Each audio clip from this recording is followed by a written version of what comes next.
मोहम्मद भाई, आप कितने सीटों पर लड़ेंगे? कामले साहब, हम कितने सीट पर लड़ेंगे इससे ज्यादा संयुक्त मोर्चे की सरकार बननी ये हमारे लिए बहुत बड़ी बात है।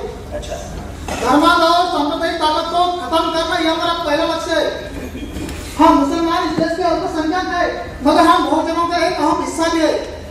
ये ऐसे धार्मिक दंगे वगैरह करून आम्हाला सांप्रदायिक खरी मारी उच्चवर्णीय हिंदू हेच खरे सांप्रदायिक आहे।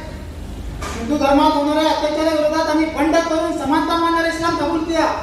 समानतेचे राज्य निर्माण व्हावे हाच आमचा प्रमुख अजेंडा आहे। आम्ही साहेब, मताची किंमत सगळ्यांनाच माहिती आहे आणि याच मताच्या ताकदीवर आम्ही मागासवर्गीयांना पुढारी बनवण्याचे काम करत आलो। नेमकं हेच या उच्चवर्णीय हिंदूंना बिलकुल पटतच नाही। उत्तर भारतात आम्ही मनोवादी पक्षांचा ठाकमा केला, म्हणून ती आज आमच्या विरुद्ध दिवसाचे झर या देशात पसरवतात।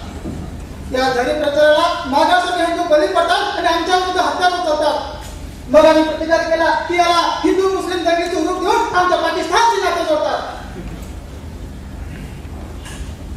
26/11 मुंबईवर झालेल्या हल्ल्याचा आम्ही निषेध केला। त्या हल्ल्यात मरण पावलेले अटकमधील मुस्लिम असल्या कारणाने त्यांना दफन करण्याचं आम्हाला आव्हान करण्यात आलं होतं। आपण आम्ही ते झुटाळलं, नाकारलं। याला मात्र या मनोवादी मिळाली बिलकुल परिस्थितीच दिली नाही। असो डबले साहब, जागा वाटपा संदर्भात आप जो भी निर्णय होते वो आम्ही बिलकुल मंजूर आहे। शेवटी संयुक्त मोर्चाची सरकार बनावे